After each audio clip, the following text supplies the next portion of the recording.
Tango.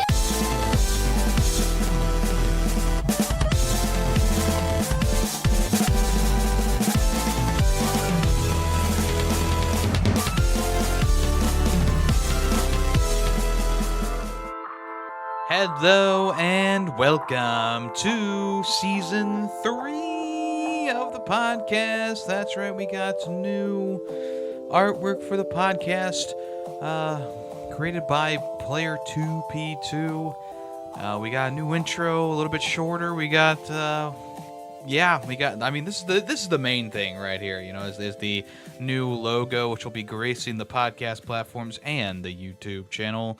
So make sure you head over to Player 2P2 and say, hey, nice artwork. And if you want to commish, just DM him. But I am Yemmy the Ferret. This is the Ferret 64 podcast where we talk about video game news, occurrences, first impressions, and so much more. We got a stacked episode for you today, but not as stacked as what will probably be next week when Gamescom happens, but we got a stacked podcast today. First things first, though, happy 25th anniversary to Revolt, which was one of my favorite games when I was a kid. One of those games that really influenced me when I was a kid, and I still play it to this day, all these years later. It's so crazy how much influence that game had on my life back in the day. So just want to give a special shout out to Revolt. I replayed it, I think it was last year or the year before that, and holds up pretty well, plays pretty well on the Steam version of the game, plays pretty well, and I have every version of the game. You know, if it wasn't for the fact that Revolt doesn't really have any collectibles or anything like that, I probably would have a shelf dedicated to it, kind of like I do for Banjo-Kazooie, but you know, it's one of those games that didn't really take off, of course, even though there was like 2 or 3 games in the series, and well, now there's like way more, but they're all like mobile game spin-offs, but yeah, the original Revolt, one of my childhood favorites, and still one of my favorites to this day. So I just want to give a special shout out to Revolt, and also a special shout out to the next part of this podcast, which is what have I picked up this past week. Was that a good segue? Probably not. First things first, I picked up Metal Gear Solid, the Master Collection, Volume 1.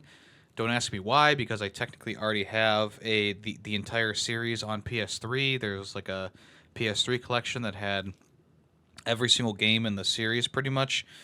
But I don't know. It was $20, and I don't think it's gonna go below $20 ever. So I just decided to pick it up on Switch. I don't know why I picked it up on Switch. That's the other thing too. But yeah, there it is. Picked it up. Maybe we'll play one of the games off of here. But once again, I have a PS3 version of this that has like 1 through Guns of the Patriots, which is what, 5? No, 4. 5 is Phantom. Anyway, doesn't matter. I have this, and I shouldn't have bought it, but I did. Which is the story of my life, really. Also, since we've been playing it this past week, I have Secret Agent Clank on the PS2. I've had this one for a little while. I bought it in a combo pack on eBay with Size Matters, Ratchet & Clank Size Matters. The game is in my PS2 right now, but it did come fully loaded with the manual and stuff like that. So this was a PSP game that was ported over to the PS2 in the PS2 era. And it's about as good as you expect it to be, which is not that great. But I'll talk about that more next week after we finish it. But this actually came sealed, and I was very surprised. I got both Size Matters and this game sealed. And the weird thing about this is it says not for resale, so I'm not sure what that's all about. But hey, there you go, Secret Agent Clank. Also, another game that we played this past week, which we'll talk about in this episode, is Battleship on the PS3. And I'll talk about this more in the next section, of course. But I have this complete in box for the PS3. Pretty goofy game. I'll talk about it more in a minute. Next up was a pickup that I wanted to get because this was actually the first Xbox 360 game I ever got. And of course, here we are with the PS3 version of Pure, which This came in a combo pack with Lego Batman, the original Lego Batman on the Xbox 360, and those are the first 2 games I had. But this was the first one I played. Someone wrote on it here, so I gotta get a different box for it. But if you don't know what this is, it's like an ATV racing game. I never put a lot of time into it, but I thought, it's only $5. Might as well pick it up and put it on my shelf because, like I said, there's a little bit of nostalgia for this because it was the first Xbox 360 game that I had. But the nostalgia kind of wears thin when I realize I didn't really play it too much. And then Best Buy had a sale. Now, Best Buy's been doing like a $10 game a day type thing. I haven't really found anything that I've wanted for $10, but Best Buy did have a sale for overstocked items. And I got Saints Row the Third Remastered. I had never picked this up because why would I? I already played the original game, but it was only $10 on Best Buy's website, free shipping. So I said, you know what? I'm going to grab that. Still in wrapping, of course, and the disc isn't out of case, which is great. I enjoyed this game back when I played it. I played it with these. You could actually choose to be a zombie in the game. So all the dialogue would just be zombie noises, which I thought was hilarious back in the day. Probably nowadays I think it was kind of annoying, but I wanted to pick that up. Maybe we'll play it in the future. And then this is actually a big reveal because I did not say that I was going to get this game. And I wanted it to be a bit of a surprise. I wanted to make sure that no one else bought it because I was buying it because I wanted to make sure that it was good first. But I did pick up Madden NFL 25 or EA Sports Madden NFL 25. Pretty bare bones case. The disc is in my PlayStation right now, of course. But I picked this up this past week. I've been playing it, and we'll talk about it in the next section. Right now, what have I been playing this past week? Now, you might be saying, Yemmy, are you crazy? Why did you buy Madden 25? Why did you buy a game that's already called something that's already named Madden 20? Yeah. So I bought EA Sports College Football. As you all know, I talked about it in a couple episodes here and there, and I wanted to compare it to this year's Madden because in general, I was hearing a lot of Madden skins. This is a Madden skin. I wanted to just do my own little research, compare and contrast. And even though it does share a similar engine to the Madden franchise, EA Sports College Football 25 feels a little bit more loosey-goosey than Madden. I've played about 5 or 6 games on Madden. I did a little bit of the story mode, which is pretty similar to the Rise to Glory mode in EA Sports College Football. But in Madden, everything's a little bit slower, I would say. Maybe not like slower, but like it's not as loose as college football. Now, a lot of the problems that college football has stems from things in Madden, but I think the one problem that isn't in Madden is the tracking for the characters when they go to get a tackle is better. It doesn't seem to be as weird as college football. And the other thing that I was kind of like happy about with Madden was those big plays aren't as hard to pull off, and there's some interesting things going on here and there. But for the most part, if you've played a Madden game, you kind of know what to expect at this point. I hadn't played one since 22. I misspoke an episode ago or so. The last one I played had John Madden on the cover, which was 20. I believe that was 22 because 21 was the Tom Brady shared with Patrick Mahomes cover, right? Or was that yeah, I think that was 21. 22 was John Madden, 23 was Lamar Jackson, right? And 24 was Josh Allen. So, yeah, I hadn't played one since the 22. And I was really negative about 22. I thought 22 was just a terrible experience. Not like it's not like it's like throw it in the garbage or whatever, but it was one of those Madden games that I felt like they put no effort into. I mean, sure, you got John Madden on the cover, and it's like it's meant to be like his game, and it's got all his stuff in there, and they just they didn't do anything to the game itself. They were just like, it's John Madden on the cover, and that was it. Like, they could have had a John Madden commentary mode, or play a famous game from John Madden's career, or as a coach or whatever, doing his plays, and none of that. It was just a bare bones experience, much like most Madden games are. And Madden 25, it looks better in my opinion than 22. Obviously, I didn't play 24, and I did not think about picking it up for $10 on Best Buy's website. I didn't play 24. I don't know how that one looks or feels, but I can tell you that Madden 25 feels better than Madden 22, and it looks better than Madden 22. I think it plays a little bit better than Madden 22. And I know it's a little bit of like a goofy point, but I also think like the new boom technology in the game, whatever they're advertising on the back of the cover, it does make a little bit of a difference. Yeah, it says "Feel the boom" on the back of the case here, and it does make a little bit of a difference, but it's nothing. It's nothing that I would put like as a stamp on the back of the box like that. It doesn't make that big of a difference. The tackling is pretty much the same as I remember from the other games, with the hit sticks and the press square to do like a full tackle, press stick up to do like a shove, stick down to do like a diving tackle.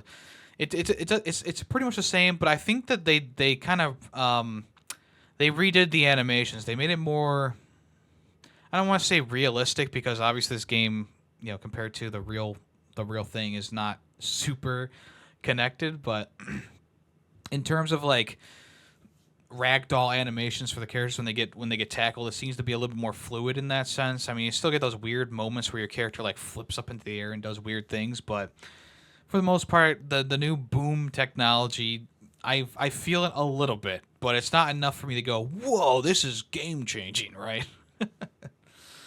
The other thing that I noticed about the game that I thought they did pretty well was the new kickoff. They actually had to redesign the kickoff for the game because the NFL redesigned their kickoff. And it works relatively well. I mean, what do you guys say about it? They did it, and it works fine. I haven't had any issues with the new kickoff system, and I was kind of worried about that because they had to actually redesign that from the ground up. And I'm like, I don't know if they're gonna get this, but they did. It seems to be okay.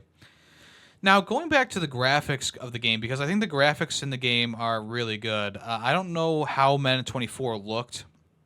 I also don't recall if Madden 24 was on PS4. Let me see here. Okay, so Madden 24 was on pretty much all consoles at the time, besides from Switch. And I'm pretty sure that Madden 25 is only on next-gen consoles. Well, maybe not.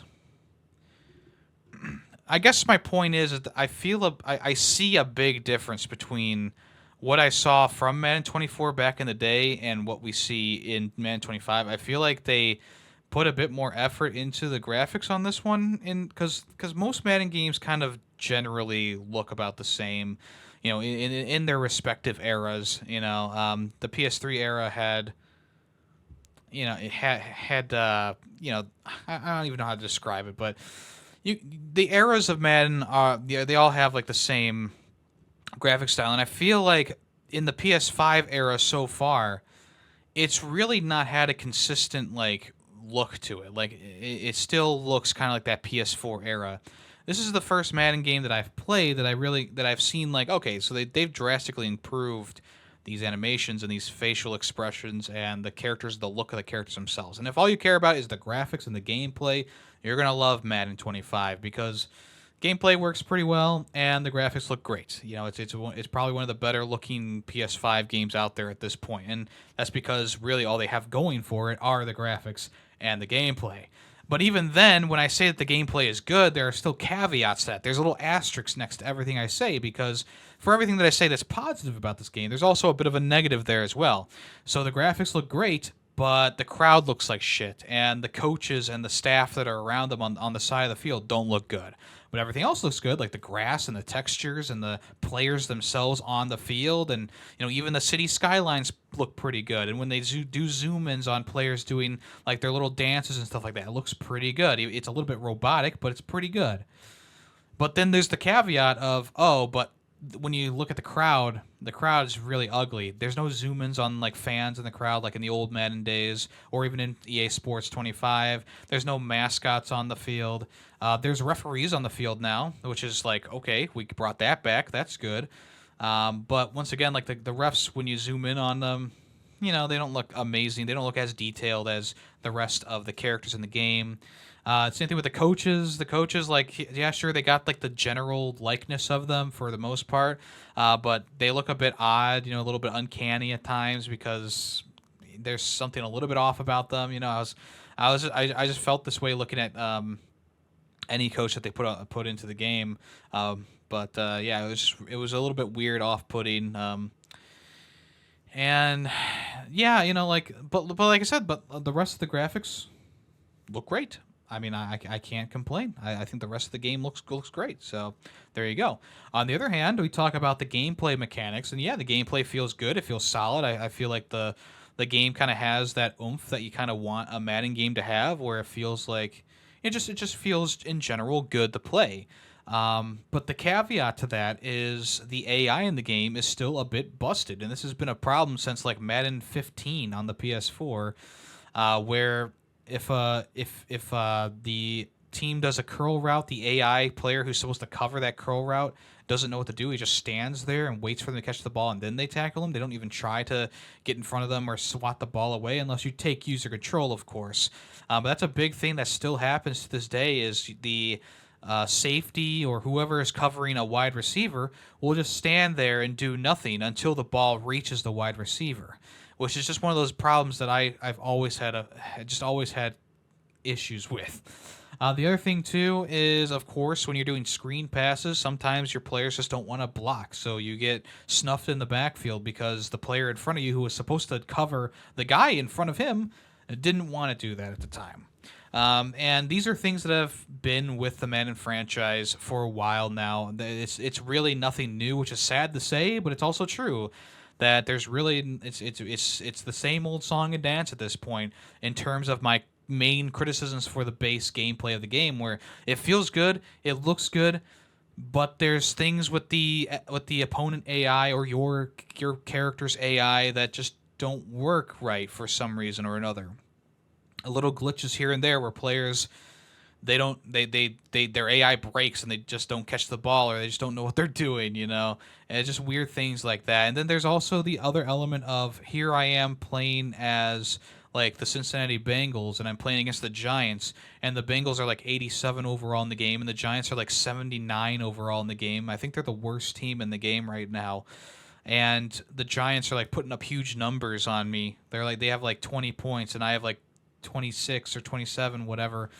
And I'm like, how are they keeping pace with me? Like, this makes no sense. Obviously, by the end of the game, I won 60-25 or whatever. I don't remember the exact score, but still, it was really weird those times where all of a sudden, like, randomly, a wide receiver was streaking down the field wide open, and he's a touchdown. And I'm like, where was the coverage on that play? 1, 2. How did Daniel Jones throw that ball? He's not amazing. I mean, they call him Danny Dimes, but he hasn't been Danny Dimes since like his rookie year in the league.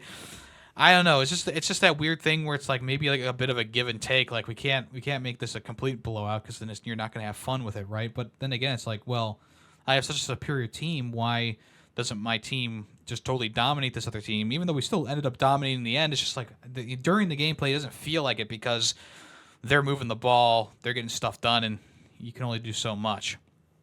But in general, if you're playing on defense, I think that the gameplay is widely unchanged. Besides for that new boom technology, the gameplay seems widely unchanged. The tackling it feels fine.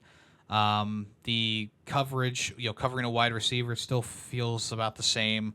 It works about the same. Obviously, I usually lean into being like an edge rusher because I feel like I'm just going to mess up the safeties. But sometimes I do feel like, yeah, I need to take over the safety and do this thing. But the being an edge rusher, it's kind of the same thing where when the ball is snapped, you press R2, you get a boost of speed, you can swim and push and whatever, and try and get around them, and then try and get to the quarterback. And it's just one of those things that it didn't really change that much, which for a lot of people will be fine, because if it still feels good in general. So why complain about it? Why fix it if it feels good? And sure, why put effort into it when it's just the same thing over and over again? That's a great mantra to have. I do feel like they were working on this one longer than the other games, though, because like compared to 22, which was the last one I played. I'll say it again just to remind you. It feels different and it feels better. And of course, I would have to go back and maybe play 22 again. God forbid. I really don't want to really compare and contrast. But I remember that game looking kind of ugly, not looking amazing. I remember the controls kind of being la-di-da, nothing really being too crazy. But this one actually feels decent. I will say that it feels good. But is this me saying like go out and buy it right now? It's a once in a lifetime game. It's still Madden at the end of the day, and it has the same problems as Madden games have had in the past. Even though it feels a little bit better, looks a little bit better, maybe even plays a little bit better, learning things from the college sports game. I don't know. But yeah, I'm not saying go out. Like if you're a fan of Madden, yeah, go out and buy this one. You're gonna like it because it's got everything that you want in there, and if you're just a general Madden enjoyer, you'll probably have a good time with this one. Me personally, I don't really go into the crazy stuff like the ultimate teams and the draft stuff and whatever you say. I usually just do one-on-one games because that's just how I play them, or I've always played them. But it is cool that this year you can transfer over your EA Sports college football player into this game, which kind of tells me that maybe they were working on both the games side by side in order to integrate that. I'm not sure, though. But you can do that. So I imported my character from EA Sports College Football into the game, and I was playing around with him. He was a quarterback, and blah blah blah blah blah. And it was fine for what it's worth. It's the story mode is fine. It's got a little bit more effort put into it than EA Sports College Football, because now there's animations when you're scrolling through your phone and texting people, or now there's animations of you being at a podium and then talking to the press.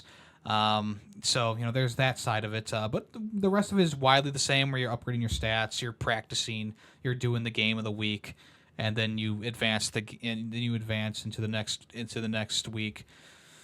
And you're trying to be MVP. You're trying to get to the Super Bowl, of course, with whatever team drafts you. And of course, you can choose what team drafts you, or you can just kind of let the game decide, who would draft you at the end of the day. Which is weird because I let the game do that for me, and my character was like a 90 overall quarterback, and for whatever reason, the Saints drafted me, even though. Well, I don't know. It's weird. I don't know how the game determines who drafts you, but the Saints drafted me for whatever reason. So I was like, okay, sure. Saints have a pretty good wide receiver core, so yeah, there you go. And yeah, there's a huge push for Ultimate Team in this one, which I know is like every year, but this one seems especially egregious because it starts you on, like, when you boot up the game normally, it just throws you into the Ultimate Team. It doesn't even put the main menu on the screen with the option to choose Ultimate Team. It just threw me into Ultimate Team, which kind of pissed me off a little bit because I have no love for Ultimate Team. I think Ultimate Team is just a big cash grab every single year. They make thousands of dollars on it because people are buying packs and trying to improve their freaking teams with the best players, and they'll just spend money on these random packs. It's bullshit. I don't like the mode at all. I stay away from it, but they boot you right into the freaking mode. Like you literally have to go through the first couple of little tutorials before you can get out of it and just play the game in general. And I was kind of upset about that, and it kind of started off on the wrong note. But once I got into the actual game, then I kind of subsided on that. But once again, when I booted up the game again yesterday, once again it's like, hey, it's Ultimate Team. Start working on your team. It's like, no, I don't want to do that. Why are you pushing this so hard? It's because it makes money. It makes all the money in the world. And if you're a person who loves Ultimate Team, you're part of the problem. This should never have gone as big as it did, but yeah, it's crazy. It's just crazy that we are here and Ultimate Team is here to stay. There's still that other mode called like the Yard or something like that. It's like a 3-on-3 game mode. Yeah, nothing crazy there. Nothing to really talk about there. It's the same as last year, or it's been the same since like 22. So there's really nothing else to say. You big boom plays, lots of cosmetics to buy. Yeah, it's just one of those. It's one of those game modes also that I stay away from. They should just make an NFL Street game again instead of putting the stupid Yard mode in there. But then again, if they make NFL Street now, it's not going to feel the same as it did before. So what's the point? So yeah, that's my thoughts on Madden 25. Personally, I'm enjoying it enough, but it could just be that period of time where it's like, okay, yeah, la di da di da. It's Madden. I haven't played Madden in a while. Have those stars in your eyes, like, ooh, wow, I'm playing as Josh Allen. Ooh, wow, I'm playing as the Browns and Myles Garrett and Nick Chubb. This is my X factor, and it could just be that right now, kind of like with EA Sports College Football. I was a bit starstruck by it for a little bit before really getting into the meat and bones of the game. But Madden, it's Madden. It feels like Madden. Maybe it feels a little bit better at times, but it still has a lot of the same issues that Madden has had for quite a long time. But this one, I feel like there is a bit of a quality jump, at least in my opinion. Like I said before, I'm going to say it. I think I said it like 5 times. Haven't played one since 22. Haven't really dug deep into one since like whichever one Tom Brady was on the cover of, which I think is like 18 or something like that, right? Haven't really dug deep into one since then. But here we are, and that's all I gotta say about that. All right, let's move on to SteamWorld Heist 2, which, yes, I would have loved to talk about this game before talking about Madden, but more people are going to be interested in what I have to say about Madden over SteamWorld Heist 2, of course, unfortunately. SteamWorld Heist 2 came out when I had no power, so I wasn't able to play it last week, but I did purchase it at the end of the week, and I started it up, and of course, it was after I recorded the podcast that I started playing it and really diving into it. And even though I haven't played it as much as I would like to at this point, simply because of other obligations going on, I will say that if you liked SteamWorld Heist 1, you're going to really like SteamWorld Heist 2. SteamWorld Heist 2 kind of flips the narrative on the head a little bit, where you have this open area to explore, and the missions are kind of available for you to kind of hit in whatever order you please. And you can go to the different bar areas and acquire different people for your crew. You can get upgrades and stuff like that. So essentially, you're essentially pirates on the high seas, taking on the Navy at the beginning of the game, and I feel like I've talked about this already because there's been so many gameplay deep dives, but you have your little submarine. It auto-fires weapons when you're near enemies, which I originally thought was not going to be like that great of a thing, but it feels fine at the end of the day. I don't think it's anything too crazy to worry about. And you visit the different places to do missions or buy stuff for your crew. And there's a lot more customization in this one in terms of like not only characters but also like your submarine and stuff like that. So I think that they did a good job with that. Like the new thing that they put on top of just the regular character customization in general with different weapons and stuff like that is each gun has a different class associated with it. So unlike SteamWorld Heist 1, where you could equip a shotgun for this character and nothing really would change other than that they now have a shotgun. Now, if you equip like a shotgun to a character, they have the flanker role, and they start earning XP for the flanker role. But if you give them a pistol, it goes back to like the engineer role or whatever, and then the sniper rifle is the sniper role, of course. And there's like 6 or 7 different roles to choose from per weapons. And I think it's kind of been a cool thing to kind of switch things around and do different things with them. And the characters themselves also, they get different abilities based on those different roles, which is pretty cool. And you can also mix and match the roles as you go along as well by earning cogs for your characters. So it's been pretty interesting. Once they introduced that, it was starting to get really interesting. So I'm excited to see the different combinations that you can do in the future. Also, the submarine has some good customization to it as well. Different weapons to choose from, different like upgrades to put on it, like extra speed or extra reload speed on your machine guns or whatever. It's been pretty good, pretty nice. And now, not only do you get regular XP bonuses, like with the, or I should say, not only do you get the water, which is kind of like the currency in the game. You also get like these little gems, and you can use those to upgrade the facilities in your submarine. So now you can like upgrade the number of slots you have for weapons, or you can upgrade your crew all together as one, like giving them extra health because you gave them bunk beds or something like that. It's one of those things that it just kind of enhances the original experience, making it a bit more worth it to run around your sub and mingle with your characters and also do the upgrades as well.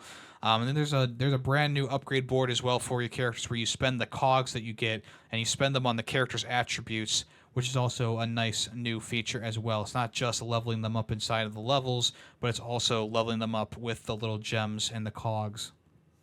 So pretty cool. Enjoyable, very very fun. Also, the music is great. SteamWorld Giraffe, of course, came back for this soundtrack, and I think they did a whole slew of new songs. Unlike the first game, which had a couple songs that they've already released, like Brass Goggles and Honeybee and stuff like that. This one, I believe, is all new music. Whether I think it maybe has a song or two from their latest album, but I think it is pretty much all original music on this one for the game itself, which is great. Of course, the theme song comes back, but this one does have a new like theme to it, not just like the regular like opening theme. Like it actually has like a new theme associated with it, and it's great. I really enjoy it. I've loved Steam Powered Giraffe for quite some time. The funny thing about that band is it was back in the day. I used to watch Mojo a lot, and they did a top like 10 three-piece bands or bands with only 3 members, and Steam Powered Giraffe was a honorable mention. And they played a little bit of the song Honeybee. And I think it had to be like 2015, 2014 that I watched this video. And I was like, that's a really interesting sound. And so I looked up Steam Powered Giraffe and dived into their music. And it was actually during the time, I believe I discovered them right before their Mark III album, MK3 album. So I got introduced to them at a good time when the original members were still there. And then I got to continue on with their journey as they swapped around members for, instead of having I think John was his name, right? Now they had Hatchworth, and then now they have Zero in the band, who adds a new flavor to the whole experience. So yeah, I really like the band. I still really like them, and the soundtrack to the game is great. Big loop around there. So that's that. Also, the graphics got a bit of an upgrade. Same thing with like the sound design as well. It's got a big upgrade. The guns and stuff make cool sounds. I don't know what else to describe it. The guns just make cool sounds. It does sound a bit better than the original game. I will say that. And also, the game looks a lot better than the first one as well. I will say. It's obviously an upgrade in the graphics department as well. I was watching one of these bigger creators stream this game, and someone in the chat was saying, "Oh, I don't like how they did the voices. I think the voice sounds are annoying," and I just can't get behind that. Also, they were like the person behind who was playing the game was like, "Oh, well, if they did voice acting, it might have been too expensive or whatever." This is just how SteamWorld games are. They have the little mumble voices, and I think it's been a charming thing since day one for the series that it's not voice acting; it is mumbles and whatever. And I like that. It harkens back to the old days, and there's a ping of nostalgia in me. So it's one of those things. It's like obviously it's going to be maybe a personal thing if you like the mumble voices or not. Me personally, I don't care about them. I like them. I think it fits the SteamWorld series as a whole. I think it would be more weird if they did put voice acting into the game, because it would be the first game with voice acting. That's not just like an opening cinematic or a cutscene, So, to each their own, I suppose. And the gameplay has also kind of been a bit unchanged. I mean, there's new gadgets and gizmos you can use, of course, new weapons to find. But the gameplay is pretty much the same, where you aim the guns at the enemies, and you try and ricochet the shots, or if you don't have a straight shot, you try and hit the aim at the walls and stuff to ricochet the bullet. The sniper rifle obviously is going to be your big tool here because you can see it's got a long sight line that shows you exactly how where it will ricochet and stuff like that. The pistols obviously have more limited visibility for that. SMGs and shotguns have like none. RPGs and stuff have none. But it's still the gameplay loop is still great. And they also introduced a new mechanic where you have to like rest every day in order to get your characters back. So once you go on a mission with them, you rest and then you can use them again, or you can move over to the next one if you have enough crewmates to do another mission. And you can only do one mission a day. Like, you can only do a mission once a day, but after you sleep, you can go back and replay it if you want to try and get more XP or finish up the side quests.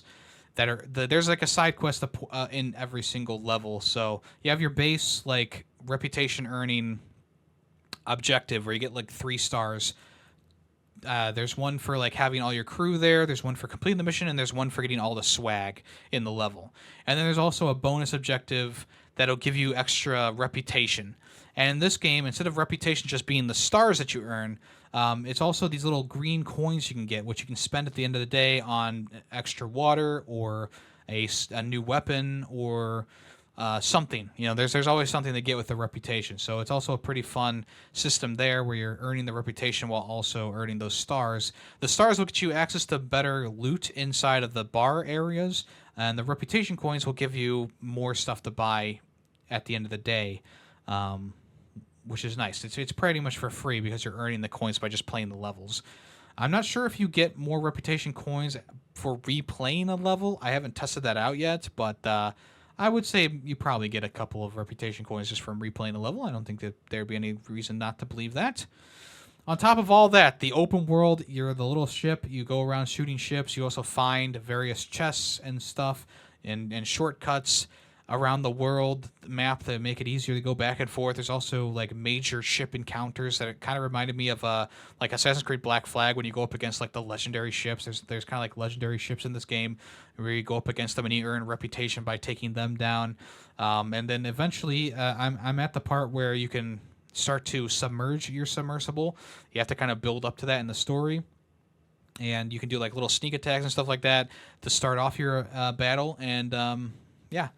It's just been a really great time. I've been really enjoying it. It's definitely a step above the original SteamWorld Heist, and the original SteamWorld Heist, surprisingly, was also a really good game for me as well. I remember originally playing SteamWorld Heist 1 on the DS and not like super being into it, and then this past year, I played the game for the first time in its entirety.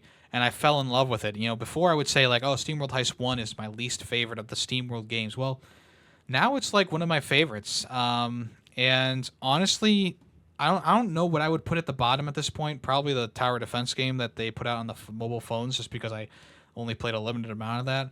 But honestly, I really couldn't say what my least favorite game is. But it's hard for me to say what my favorite game in the series was, because even as much as I really loved SteamWorld Quest, Hand of Gilgamesh, I wouldn't say that's my favorite SteamWorld game. I mean, I think I like SteamWorld Heist and SteamWorld Dig 2 more than SteamWorld Quest. So, I don't know. All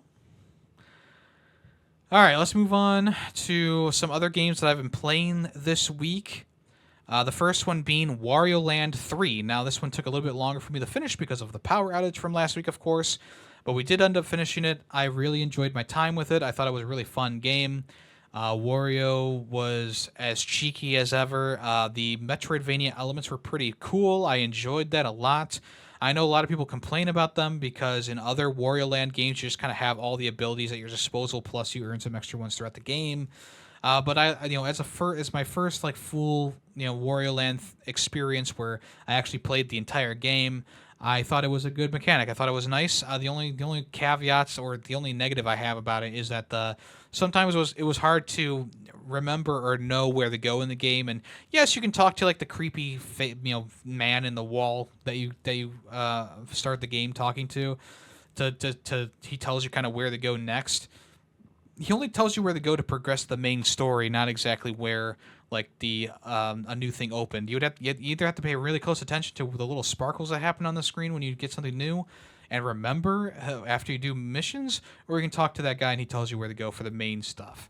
Also, once you get inside a level, sometimes it's a little bit annoying to know exactly how to get to an area that has something new for you, because the levels are a bit of like a maze at times. So it's one of those things that's like, yeah, there's some things that people probably aren't going to like, but for me personally, I really enjoyed my time, and I would definitely recommend it. It's on the NSO service, so it's it's a nice thing there.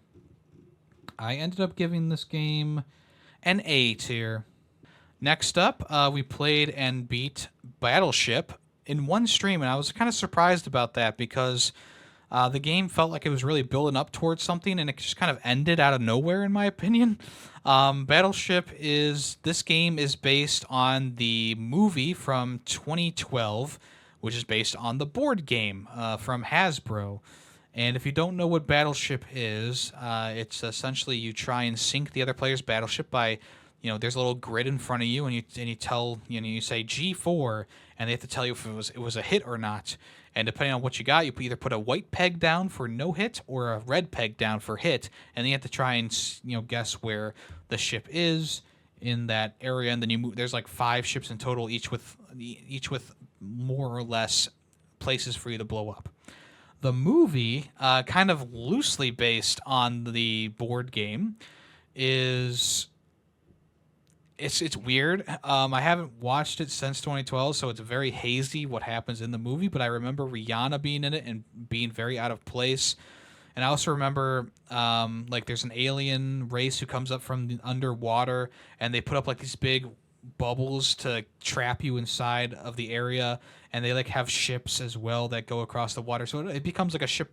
It essentially becomes like the board game where they're trying to hit the enemy ship, and of course it's more expanded on, quote unquote, but yeah.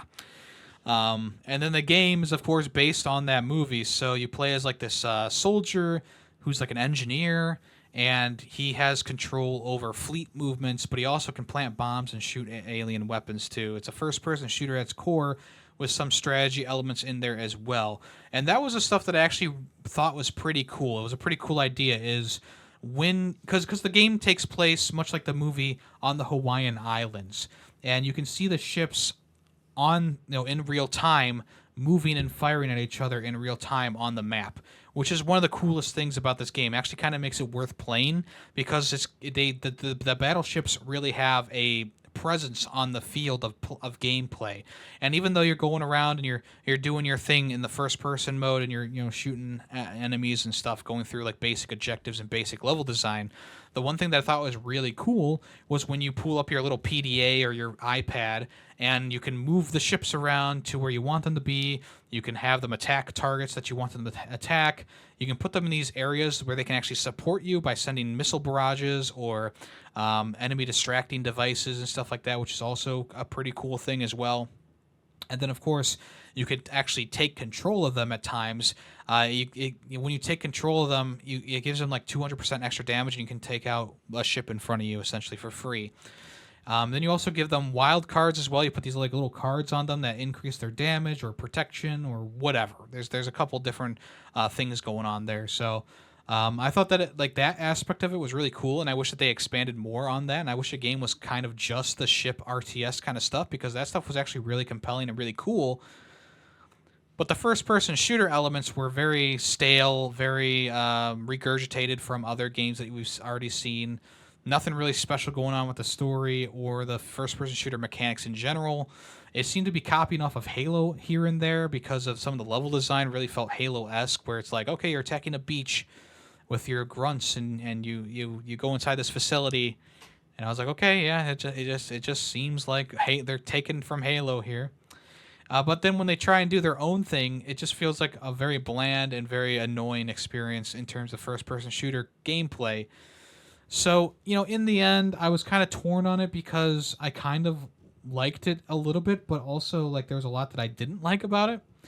So in the end, I decided to give Battleship a C tier, which is probably better than what most people would give it. But I really enjoyed the ship combat elements of the game, and I think that if they made the whole game the ship combat stuff, I would probably have loved it even more. But and maybe it would have been like a bit of a hidden gem too, because that's one of those things. It's like, yeah, it's one of the more unique things about the game was the ship RTS stuff. But other, once again, it does have that first person shooter, bland first person shooter mechanics attached onto it. So in the end, you have to decide for yourself. I thought it was kind of worth playing, but you got to get past those mundane first person shooter elements to really sink your teeth into the cool stuff that the game actually does have to offer. And finally, for games that we played and finished, we played Buzz Quiz Player.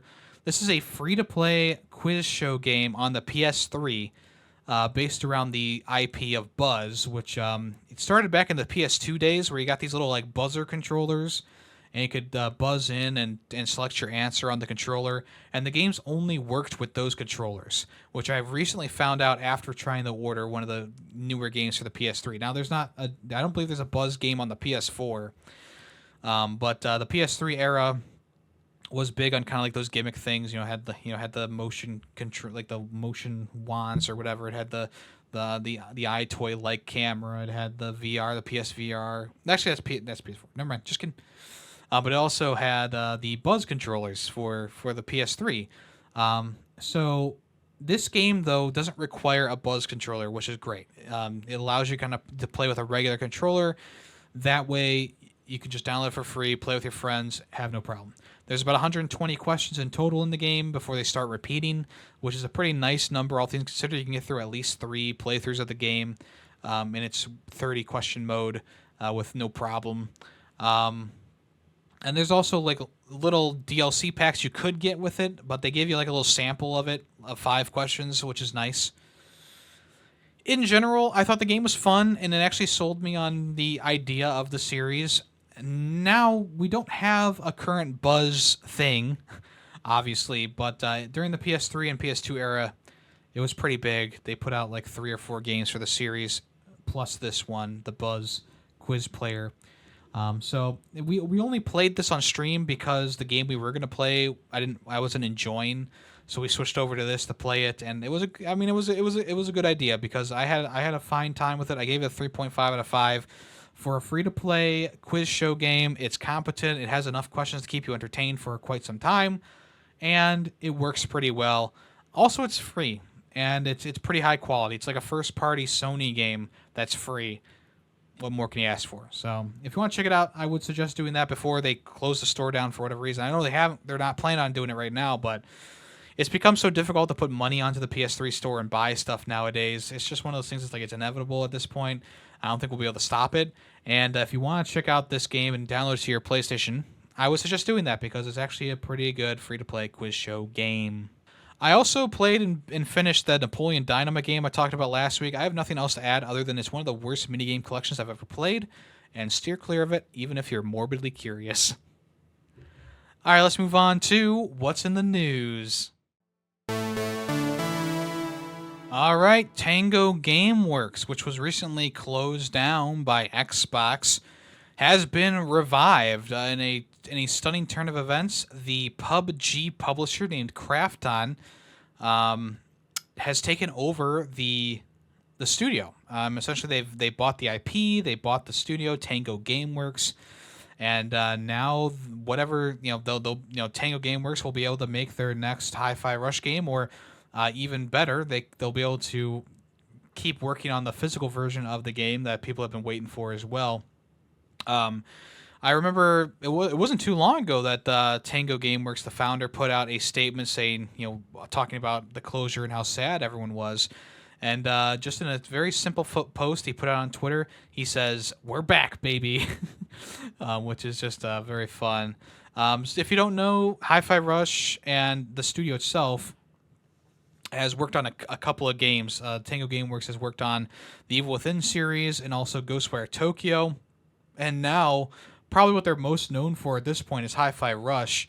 Even though those other games are, massive in their own right, Hi-Fi Rush was like the recent big explosion kind of random game. And I've said it before, and I'll say it again, that Xbox shot themselves in the foot with this one because it was a shadow drop on Xbox Game Pass, and the studio put so much time and money into this creation, into this game, and it did do really well on Xbox, and I'm sure it sold pretty well on PlayStation, and I believe it's on Switch as well, right?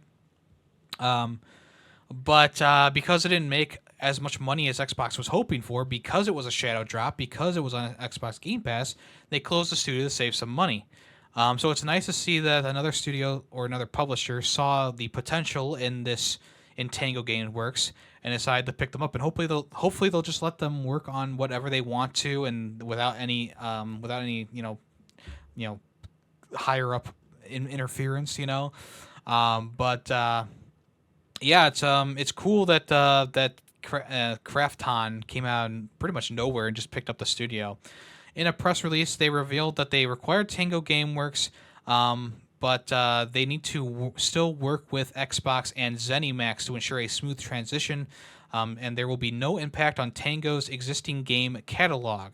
So I'm guessing that Krafton is trying to acquire the other IPs for the studio, which is The Evil Within and Ghostwire Tokyo at this time. And I'm guessing that the games are going to remain up on Xbox Game Pass. Maybe that's another thing that they're working on in the background as well. And Krafton is essentially just going to support them and allow them the team to explore future projects, which we already know that they wanted to make a Hi-Fi Rush 2. So we'll see if that becomes the next game that they start working on, and we'll see what they do in the near future. But as of right now, it's great to see that everyone got their jobs back, and everyone, this passionate group of people is going to be able to keep working on the games that they want to make.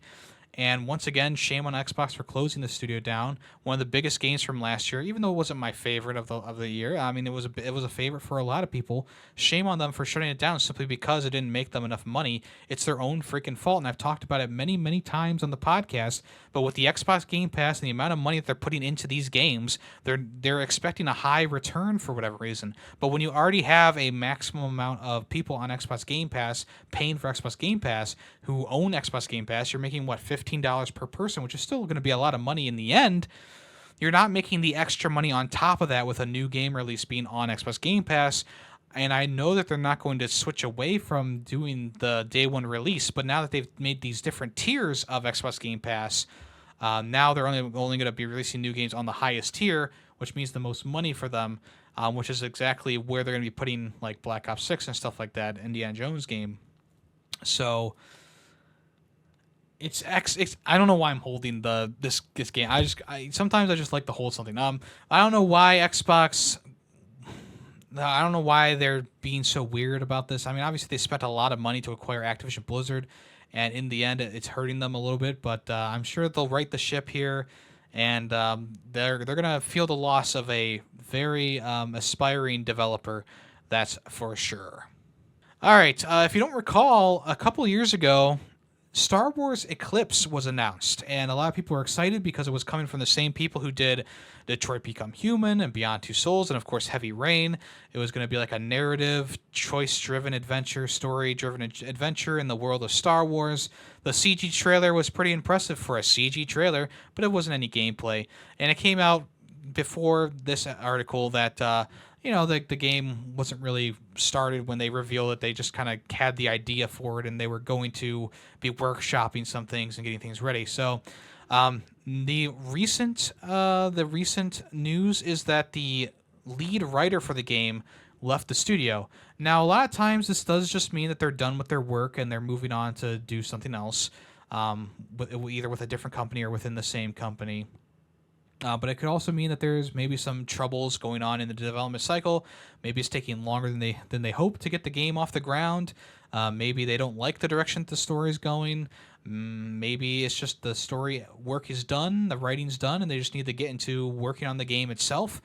I don't know. But of course, the lead writer isn't going to say too much on his social media platforms because obviously that's a, it's not a good idea to like shit on the company that you just left.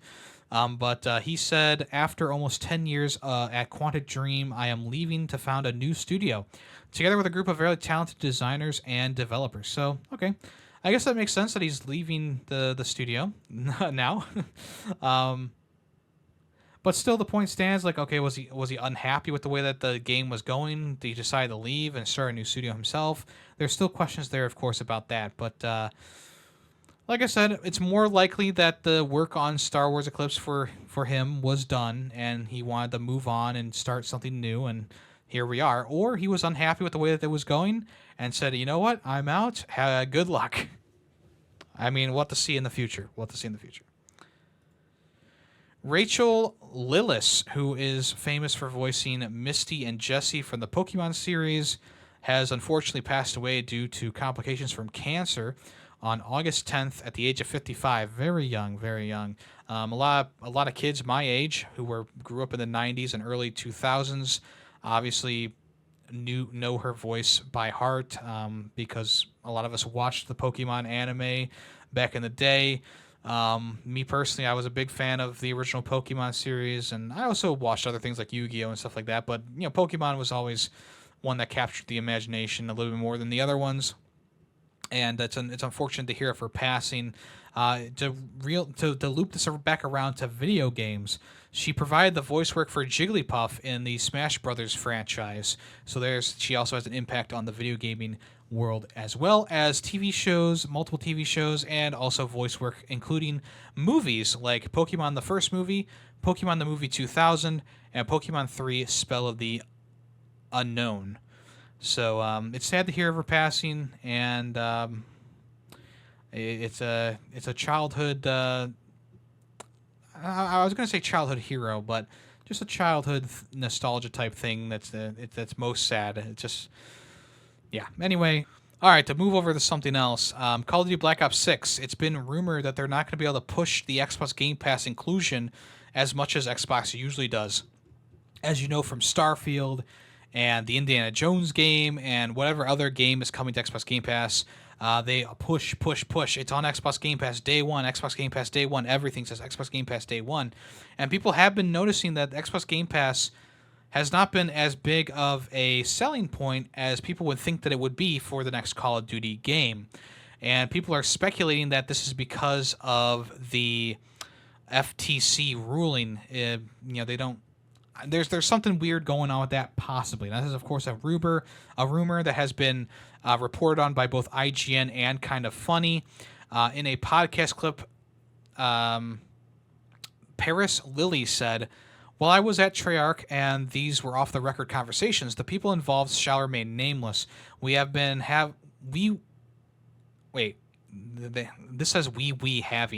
We were having a conversation about Game Pass and the impact that they think it's going to have on Black Ops 6. Some people at Treyarch think it's going to be a big deal on Game Pass, but you're not going to see the big marketing push that you expect where Game Pass is uttered every other word. So people are speculating that this is because of something with the FTC and how it kind of all worked with the buyout of the studio. I'm guessing that they're not able to push it as much because maybe the FTC doesn't want Microsoft to have more market share than PlayStation at the time. But that's the thing too, is like during its time when Call of Duty had a deal with PlayStation, everything would come to PlayStation first. The games would be on PlayStation, the DLC would be on there first, all the new stuff would come to PlayStation first, and then other platforms. So it doesn't make sense that why is the FTC or whatever stepping in now to say, hey, you can't promote it on Game Pass as much as you normally would because blah blah blah blah blah. It doesn't make a lot of sense in that way, but I guess now that Xbox owns the series, owns the studio, and it's such a big deal, maybe that's why they've told them to hold back on the discussion about Xbox Game Pass. But at this point, if you are in the know and you're in the gaming culture, you know that this game's coming to Game Pass. I mean, it's not like a hidden secret, and maybe this is all just. I mean, obviously, this could just be pure speculation on everyone's part. Because it could just be that Microsoft knows, like, yeah, everyone already knows it's coming to the highest tier of Xbox Game Pass. We don't really need to push it into people's faces, and it could be that they're worried about the backlash from Call of Duty players who are like, why is there so much push on this Xbox Game Pass thing? And you know what's going to happen if they do start pushing it really hardcore. Why is there so much talk about this? Why are they doing this? They're just so annoying. I can hear it now in my head, but. Yeah, so that's just a speculation or a rumor, so take it with a grain of salt, but there you go.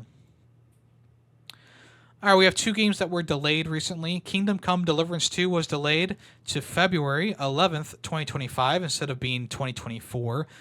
This will give them, of course, more time to work on the game, of course. But in a bit of a news release or press release, they said that they got to push the game back, but there's still going to be a big showing at Gamescom. There's going to be 20 plus minutes of gameplay showcased at Gamescom 2024. They will also reveal the collector's edition. They will have the previews from the press will be available from, of course, press and creators. So people who've played the game, the NDA or whatever will be lifted for that. They also said that there will be a live stream showcase or something like that, having even more gameplay in the future as well. Yeah, I mean, I'm sure that they're gonna, they're just fleshing things out, working with the game. 2024 would be a nice placement for it, but I think that the gaming landscape is so crammed right now, with games coming out big games almost coming out every other week at this point, that I think it's a better idea to push it back at this point to 2025, which they did, and we'll see how that Gamescom showcase goes. I'm very excited to see what they got cooking. Also, Terminator Survivors has been pushed out of 2024 and into 2025. In a Twitter post, they said, "Dear survivors, we are working very hard to bring the post-apocalyptic world of Terminator to life. Our goal is to create a deep, immersive experience where each decision you make is crucial to your surviving. Over the past few months, we have been really impressed by your enthusiasm and amazed by the response to our announcements, and we know how eagerly fans await Terminator Survivors. To realize our vision and make sure to deliver the game that fits your expectations, we need some additional time. Thus, we will be pushing the launch to 2025. We know that this will be a disappointment to many, but we want to do right by this universe, its fans, and our community. In the long term, we believe this is the right call. We are grateful for your understanding and support. We'll be back." That comes from Nacon and Nacon Studios Milan. Once again, pushing back a game. No issues there. Work on the game a little bit more. Have it come out in a good condition. That's all that really matters. We'll see if they have anything at Gamescom. I don't know if they said that they did, but they might have something at Gamescom. I don't know. I guess we'll have to wait and see. And finally, for the news today, here is the functionality that the Amiibo will have with the new Legend of Zelda game, Echoes of Wisdom. So in a press release, they said, in addition to items that will be useful for your adventure, you may also be able to get a different color of clothing that can be attained in the game by scanning various Amiibo. And here's the list of all the Amiibo collectibles or figures that'll work with the game. Ganondorf, Zelda, and Link from Tears of the Kingdom, Zelda and Loftwing from Skyward Sword, Link from Link's Awakening, Young Link from Smash Bros., Urbosa, Daruk, Mipha, and Revali from Breath of the Wild, Link from Skyward Sword, Link from Twilight Princess, Link from Majora's Mask, Guardian from Breath of the Wild, along with Zelda, Bokoblin, Link Rider, Link Bow, all from Breath of the Wild, Zelda Toon Link from Wind Waker, Link from Ocarina of Time, Link from The Legend of Zelda, Wolf Link from Twilight Princess, Ganondorf, Sheik, Toon Link, Zelda, and Link, all from Smash Bros. As well, will work with the game, of course. So pretty much anything that is Legend of Zelda related will work with the game. And I guess we'll have to wait and see if there's any special things for scanning various other figures as well. Sometimes if you scan like a Mario figure, you'll get like a extra life or a red color palette for your character. We'll have to wait and see about that. But as of right now, those are the confirmed Amiibos that'll work with the game. And they seem to just kind of give you maybe a different color palette swaps and also maybe some items as well for various Amiibos.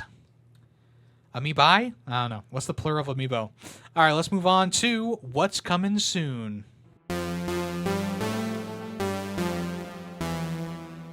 Okay, the Plucky Squire finally has a release date. It was finally revealed in a video put on various social media platforms. This 2D, 3D hybrid action platformer, which was revealed in 2022, will be available September 17th, 2024, which is great. Also, it's been confirmed that the game will be available on day one on PlayStation Plus Extra, meaning that if you have extra premium tiers, you'll be able to play the game at no extra cost, which is also pretty nice for people who own that. The game is looking really good. I don't know what else to say about it that I haven't already said, but it's a very unique looking game. It's got so many different styles to it in terms of artwork and stuff like that, art style, graphic style. It's got a whole bunch of different stuff going on. One of the more recent things was they showed a trailer of you went inside of a Magic the Gathering card, almost like a Magic the Gathering card, and it turns into a turn-based battle system.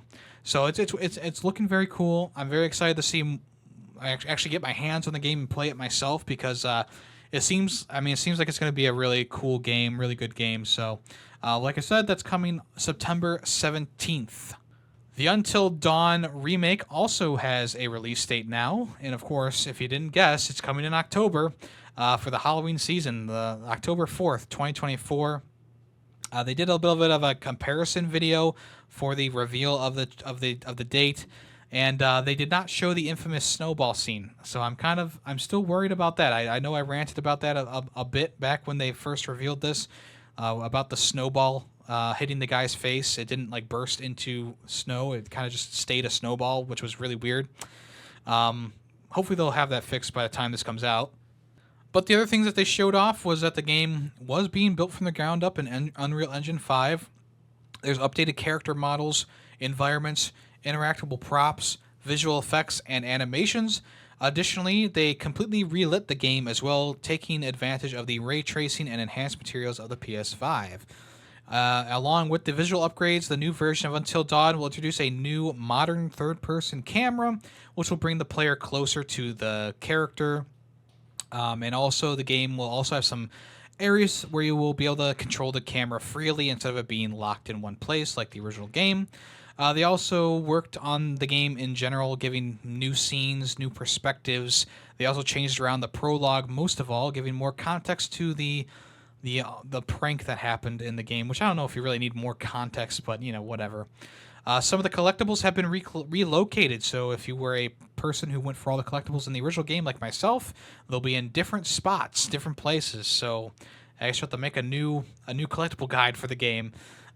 So actually, this says all the totems will be in different spots, so every single totem has been moved. That's kind of weird. And there's also new hunger totems that have been added to the game as well. And just like with most PlayStation releases, there will be all new accessibility options in the game, including an alternative to the don't move mechanic, where you have to hold your controller really still. So yeah, obviously lots of good improvements and changes to this game, but it's not going to be a day one pickup for me. I like Until Dawn, but I'm not super crazy about it.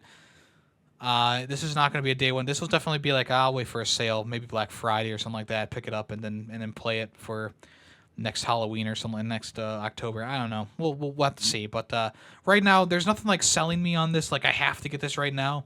But I like the changes that they're making to the game. I just hope that that snowball's fixed by the time that it comes out. Okay, a new 16-bit platformer based on Halloween and Ash vs. the Evil Dead is coming in October. This is going to be a 2D 16-bit style action platformer based in Halloween or Ash vs. the Evil Dead. And if you buy the combo pack for both of the games, you can actually have a mode where you switch characters. So instead of being Michael Myers in Halloween, you'll be able to be Michael Myers in Ash vs. Evil Dead, and vice versa. So the games had a combo trailer as well as trailers for each of them individually. It looks pretty good. If you remember Halloween Forever from a long time ago, at this point, Halloween Forever came out. It was a 16-bit platformer where you played as like this little pumpkin guy and you were fighting like in a Ghosts and Goblins type scenario.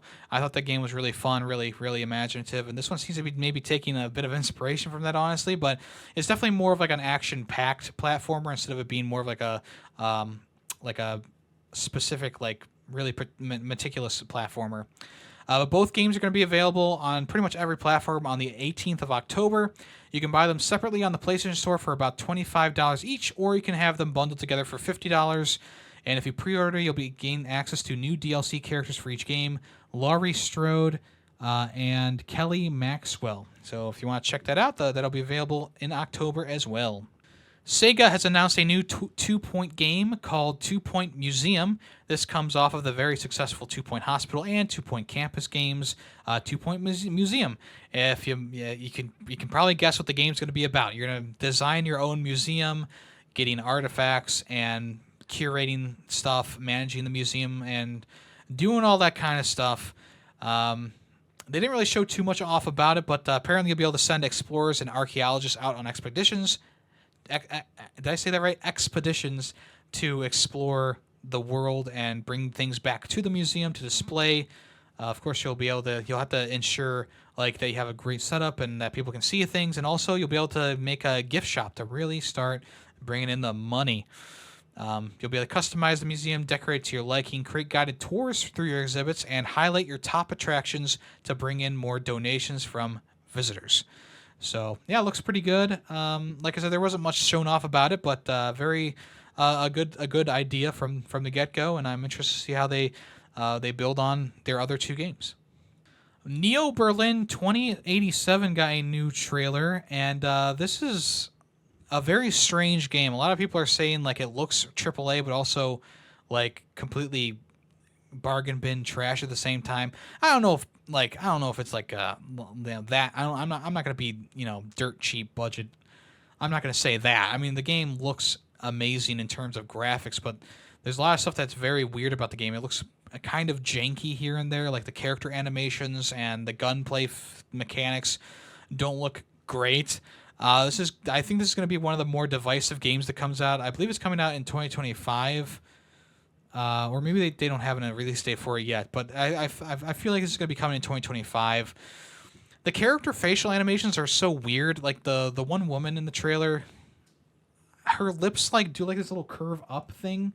It looks really weird. I don't know what else to say. Like there's something off about this game, but there's also something like bizarrely cool about the game as well. But this is going to be one of those games that's I think it's going to be pretty divisive when it launches. We'll have to wait and see for more info about the game, but I'm sure it'll be coming in 2025 at this point. But if you want to check out that trailer, it's on PlayStation YouTube channel if you want to check that out. Dragon's Age: The Veilguard has confirmed its launch date, and it's going to be coming the 31st of October. So if you've been waiting for this one, it's coming October 31st. I don't really have much to say about it. I mean, the trailers have looked fine, but I'm not a huge Dragon Age fan. I played Dragon Age Inquisition back in the day simply because it was Game of the Year when it came out, and I just couldn't really get into it. And I don't know if this game is going to be exactly like that game, but if it's anything similar, I'm probably not going to check it out. But there's a new trailer for it along with the new launch date of October 31st. A game called Mainframes is coming out. This is coming in 2025 as of this point. It's a unique platformer game where you essentially platform across a desktop of a computer.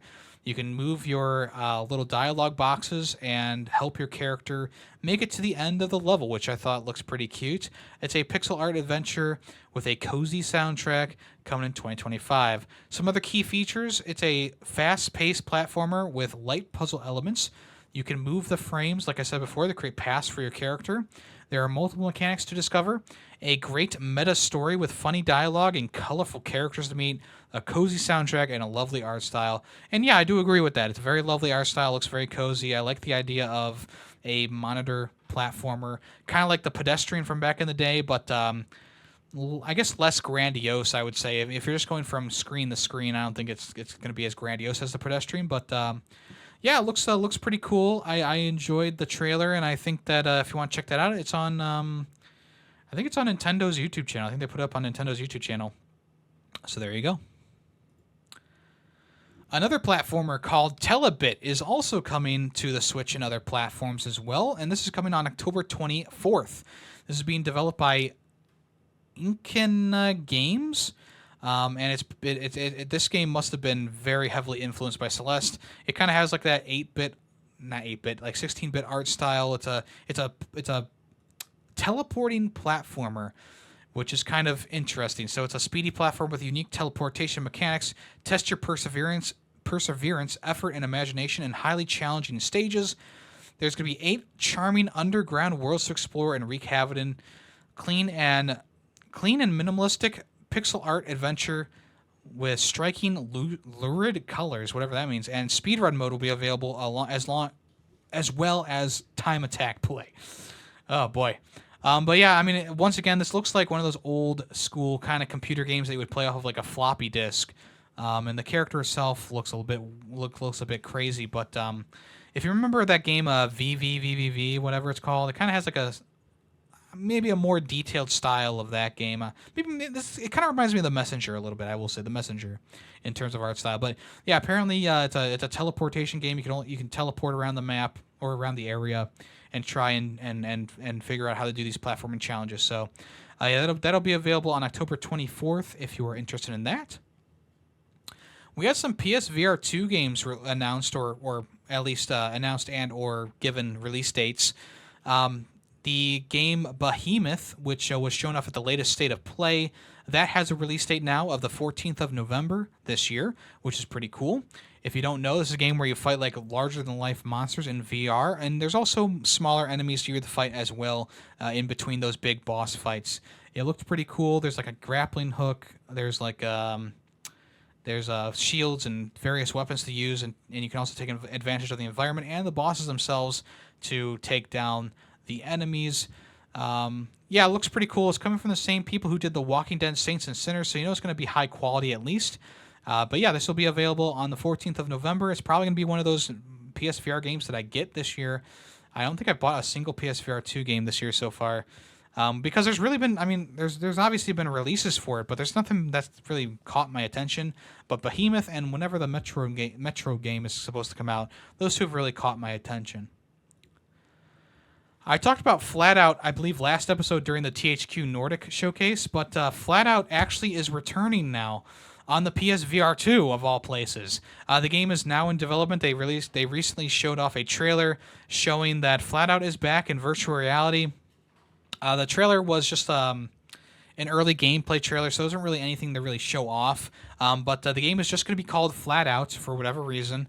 And they're partnering with Flat2 VR Studios to work on the game, which is interesting. It's going to be a full-blown entry into the game, into the chaotic high-speed game.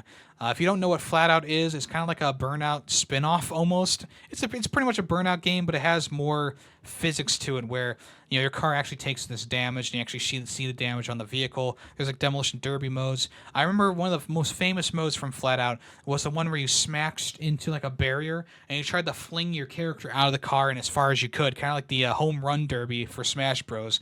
But maybe they'll bring that back in VR, which would be kind of interesting. Really get the immersion there, flying out of your car with no seatbelt on. So, yeah, if you want to check out that trailer, it's on the Flatout YouTube channel.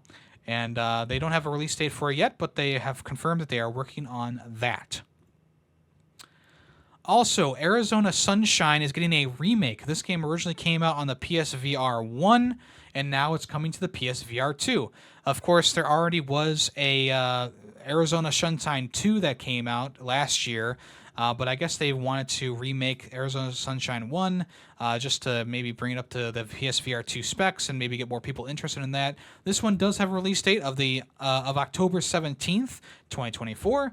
The trailer looks fine. It definitely looks better in general, and I'm sure that the graphics and the physics are better in general. I never played the original game, so I don't have too much to say about this, but if you do own the original game, you can upgrade it for just $10 for the remake, which is pretty nice of them. And finally, for the VR announcements, Trombone Champ is getting a PSVR 2 version, and I believe it's also coming to Oculus as well. So Trombone Champ, of course, was huge last year or 2 years ago. I forget when it came out. Honestly, it's the years are the months are going by fast. But they announced that they are partnering with Flat2 VR to make Trombone Champ Unflattened, which is going to be a virtual reality adaptation of the Trombone Champ game. So it'll be a reimagined version of the game where you move your Joy-Con or whatever back and forth to play the notes. And I don't know how you're going to blow into the trombone, though. I'm guessing you're going to either press a button on the controller or something. I don't know. So yeah, it's pretty much going to be a first-person trombone game, essentially. So that'll be interesting. The game will contain 50 songs to play along to, various trombones to unlock, customization options, and collectible cards full of trombone lore, which is kind of the same thing as the first game, the original game. So yeah, that's going to be coming in Q3 of 2024. No official release date, but it is coming soon, I suppose. And last but not least, here are 15 games coming to PlayStation Plus Extra and Premium tiers in August. You can start downloading these games on the 20th of August. That's pretty soon.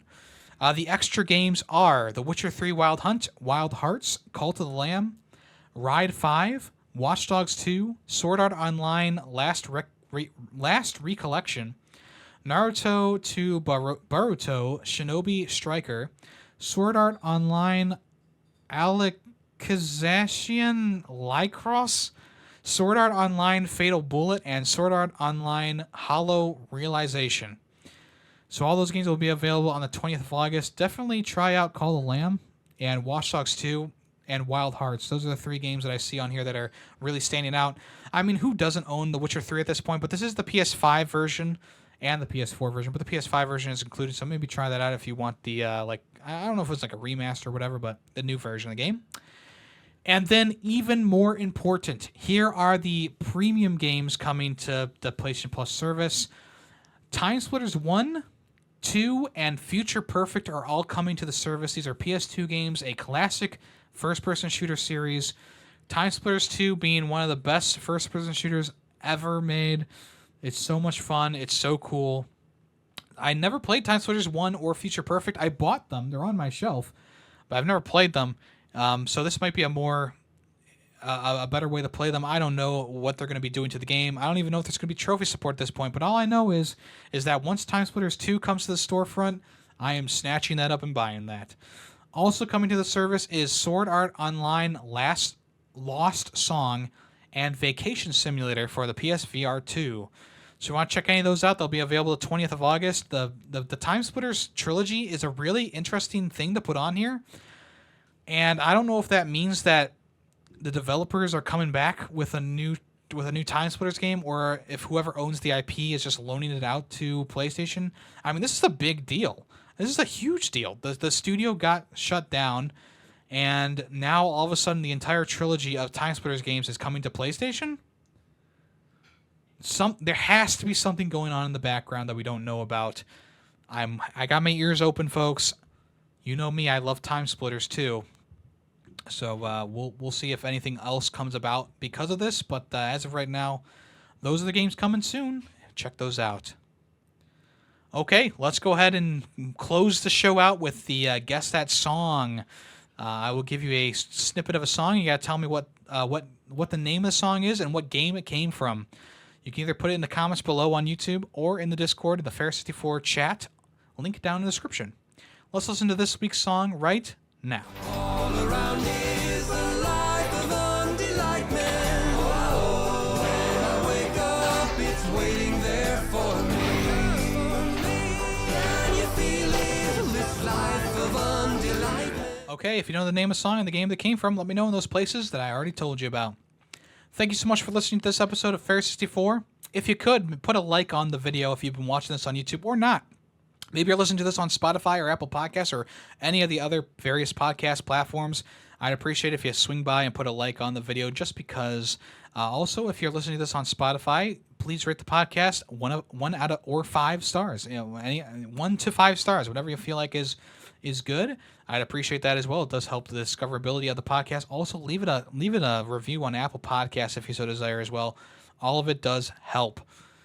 If you want to check me out, I stream on Twitch Monday, Tuesday, Wednesday, Thursday, Saturdays right now. We're getting close to the end of the Summer Backlog Bonanza contest. And it's been going strong, and right now we're playing Secret Agent Clank. We should finish that up on Monday. Also, if you want to check me out on any other platforms, it's all at Yemmy the Ferret, whether it be on YouTube VOD's channel,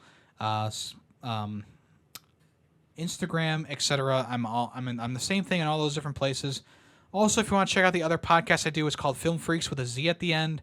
We recently talked about Arrival from 2016. The next episode is going to be about Twister, and Twisters. It's kind of both, but more so Twister. If you want to check that out, that'll be available next Friday. All right, folks. Thank you so much for listening. I'm Yemmy the Ferret, and I'm out of here. So long. The Ferret 64 podcast is owned and edited by Yemmy the Ferret. Small sound clips used throughout the podcast were made by Yemmy the Ferret. The song in the intro and outro is Nightshade by Adhesive Wombat. The Ferret 64 logo was made by Player2P2. News sources include PushSquare.com, NintendoLife.com, and PureXbox.com. All opinions, video game related, are my own. Thank you for listening.